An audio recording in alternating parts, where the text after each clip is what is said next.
Hola a todos, bienvenidos a la segunda parte de nuestra investigación sobre el impacto del COVID-19 en el empleo femenino del Perú. Antes de profundizar, queremos presentarnos y explicarles desde qué ángulo abordará cada una de este problema. Yo soy Fátima y será el puente entre las preguntas de nuestra investigación y los hallazgos que hemos encontrado. Yo soy Gabriela Luna, mi enfoque hoy será el análisis estructural. Les explicaré cómo la segregación de los puestos de trabajo y los roles de género tradicionales dejaron a las mujeres en una posición de vulnerabilidad automática desde el primer día de la cuarentena.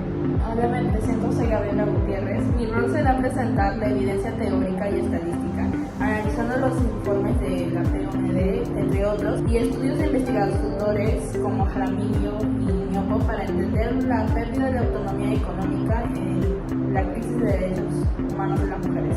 Mi nombre es Jocelyn y mi misión de hoy es el contraste con la realidad. Me encargaré de bajar toda esa teoría a la vida cotidiana, analizando la carga mental del hogar y recogiendo testimonios directos de nuestros compañeros aquí en el campus. Ahora que ya conocen nuestros roles, prepárense porque vamos a responder a fondo las tres preguntas que quedaron pendientes. Ahora estamos de regreso al lado B del COVID. En el video anterior abrimos un debate bastante interesante sobre cómo la pandemia del COVID-19 afectó de manera directa a la seguridad laboral femenina en el Perú. Convertimos algunas cifras haciendo un golpe de realidad sobre la pérdida de empleos en los primeros meses de crisis sanitaria. Y la verdad es que revisar esos datos, sumado a recordar que las mujeres ya enfrentábamos brechas salariales y de ocupación antes de la pandemia por hacer el mismo trabajo, deja pensando muchísimo sobre cómo están construidas las reglas del juego en nuestro mercado laboral. A muchas familias les tocó vivirlo en carne propia. Así que empecemos de una vez con el análisis de los bloques teóricos y las evidencias que hemos preparado para responder a fondo a estas interrogantes. Planteamos la primera pregunta específica de nuestro proyecto de investigación. ¿De qué manera la segregación ocupacional y la alta informalidad influyeron en la inestabilidad laboral de las mujeres durante la crisis? Luna, tú que viste esa parte, ¿cómo lo ves? Es que la base de todo el problema estructural está ahí, Fátima. Antes de que el virus llegara, el mercado ya estaba diseñado de una forma desigual. Las mujeres en el Perú solemos estar concentradas en lo que se conoce como sectores económicos feminizados, que son justamente los más vulnerables a cualquier crisis. Por ejemplo, el comercio minorista, los restaurantes, la hotelería y el trabajo doméstico. Son rubros que dependen del contacto cara a cara y del día a día. A esa segregación de puestos hay que sumarle las precarias condiciones laborales preexistentes. El estudio de Jaramillo y Ñopo en 2020 detalla de manera muy clara cómo la crisis golpeó de forma desproporcionada a las mujeres, debido a la falta de contratos estables y a la alta tasa de informalidad en estos sectores. En realidad durísima. Básicamente la falta de formalidad hizo que las mujeres fueran el esbalón más fácil de cortar para las empresas que buscaban reducir costos rápido durante el confinamiento. Y eso nos conecta directamente con la segunda pregunta subsidiaria del proyecto. ¿Cómo la sobrecarga de ciudadanos no remunerados dentro del hogar limitó la permanencia y la reinserción laboral de las mujeres? Aquí entramos al tema de la casa, pero antes de ver la teoría, salimos con las cámaras al campus para recoger evidencias de cómo esto se percibe en el entorno universitario. Vamos a ver las entrevistas. ¿Qué tal? Ahora estamos con... Eduardo Chávez, ¿Cuál es tu carrera? Administración y Negocios Digitales. Eduardo, la pregunta que te queríamos hacer es que si conoces tú tal vez algún caso de tu tía, tal vez de tu mamá o de tu prima o algún familiar que tú tengas que haya tenido que pausar un proyecto laboral o un proyecto personal o su mismo trabajo para poder llevar las tareas de la casa. Con el tema de la pandemia, ¿no? Con el tema de la pandemia. Sí, tengo una tía que quería hacer un emprendimiento de Bubble Teas y por temas de la pandemia, el hecho de que ya no haya mucha gente en la calle no iba a ser factible y tuvo que quedarse en su casa haciendo lo que son los trabajos de sus hijos, porque se complicó porque sus niños estudiaban en el colegio estatal y la educación en estatal cuando era en la pandemia era horrible y tuvo que ella misma con sus propios métodos enseñarme temas y ya no tuvo tiempo para hacer su empresa y poco a poco ya recién está volviendo a tener interés en esa empresa.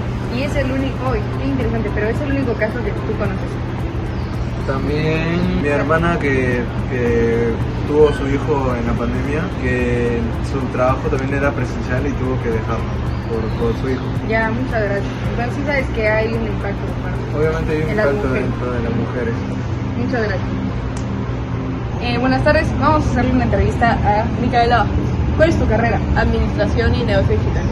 Bueno, Te voy a hacer una pregunta.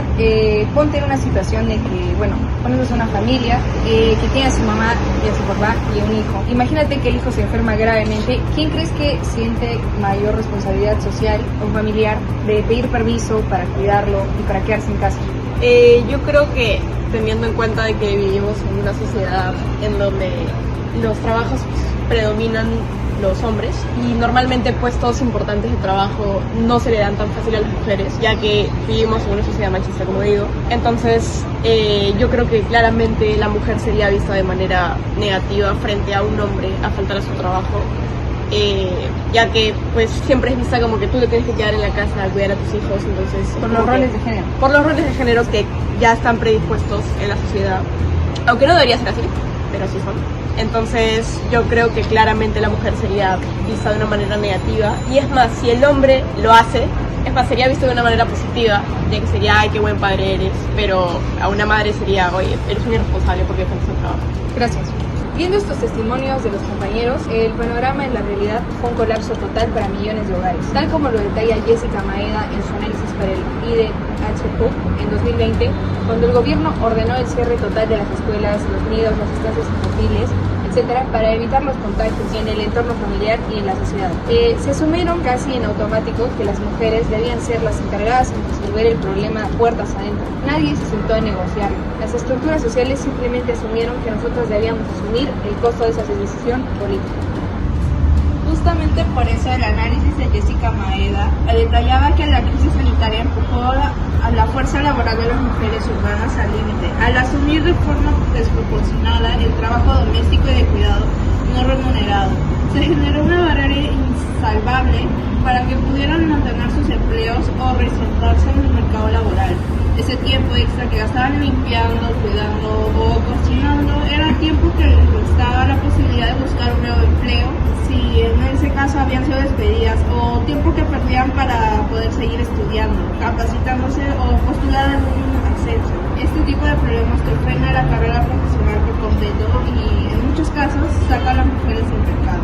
Eso nos lleva a la tercera y última pregunta específica que considero que es una de las más críticas y dolorosas de toda nuestra investigación. ¿En qué medida la pérdida de la autonomía económica hizo a las mujeres más vulnerables frente a la desigualdad y a la violencia laboral o familiar durante el periodo 2020-2022? Nadia, explícanos qué encontramos en los textos sobre esto.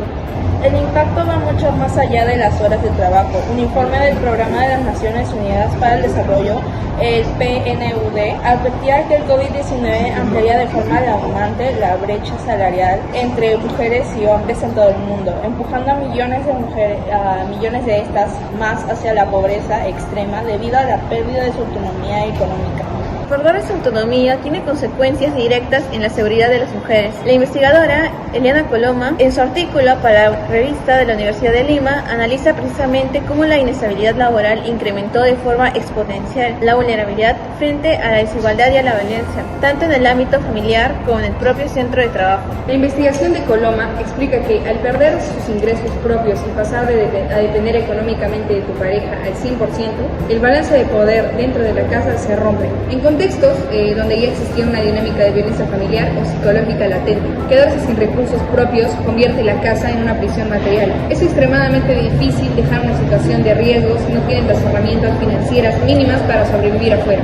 En el ámbito laboral pasa lo mismo. También se señala que las trabajadoras se vieron obligadas a aceptar condiciones desiguales, reducciones de sueldos arbitrarias u hostigamiento por parte de sus empleadores debido al temor real de quedarse sin ningún sustento, en medio de una de las peores crisis económicas que el país ha tenido. Muchas veces frases como "te aguantas" era producto de la necesidad de supervivencia, teniendo en cuenta que muchas de estas mujeres tenían hijos que mantener. Totalmente de acuerdo con lo que mencionan los autores. Al final, respondiendo de forma integrada a las preguntas específicas, queda claro que las condiciones del COVID-19 no se inventaron estas desigualdades de la nada. Lo que hizo la crisis sanitaria fue actuar como un reflector gigante que dejó en evidencia lo inclinada y compleja que está la cancha para las mujeres en el Perú. Expuso las fallas de un sistema que ya funcionaba mal desde mucho antes. Como balance final de toda nuestra investigación, queremos dejar un mensaje bien en claro para todos los que nos están viendo. Las soluciones a este problema no pasan por decirle a las mujeres que se esforzaran el doble o que hagan talleres de gestión del tiempo. El enfoque tiene que ser 100% estructural, enfocado en las políticas públicas del país. Por supuesto, hay que dejar de romantizar el sacrificio y el cansancio femenino. Lo que el Perú necesita con urgencia son soluciones reales, un sistema nacional de cuidados con cunas y guarderías públicas de calidad para que las mamás puedan salir a trabajar con total tranquilidad y que las licencias por paternidad sean equivalentes para hombres y mujeres, para que el cuidado de los hijos sea una responsabilidad compartida por ley. Totalmente de acuerdo. Necesitamos dejar de ver el cuidado del hogar como un tema exclusivo de las mujeres y empezar a entenderlo como un motor de la sociedad.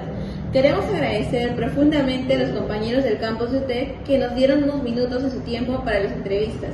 Sus opiniones reflejan que las nuevas generaciones estamos mapeando este problema. En síntesis, podemos estructurar nuestro análisis en 3 conclusiones claras para poder responder a nuestras preguntas subsidiarias. La primera es que la aceleración ocupacional y la alta informalidad laboral hicieron que las mujeres perdieran sus empleos de forma desproporcionada, llegando a registrar esa caída crítica del 45% en su ocupación.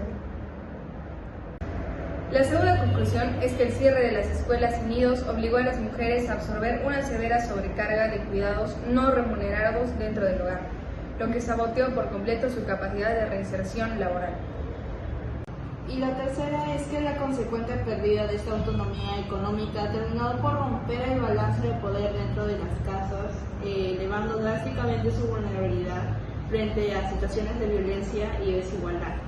Por nuestra parte, esperamos que este análisis sirva para mantener el tema en debate. No dejen que este video se quede guardado como un proyecto universitario que solo ve el profesor para ponernos una nota en el ciclo. Compártelo con sus amigos, háblenlo con sus familias en el almuerzo y generen conversaciones en sus propios espacios.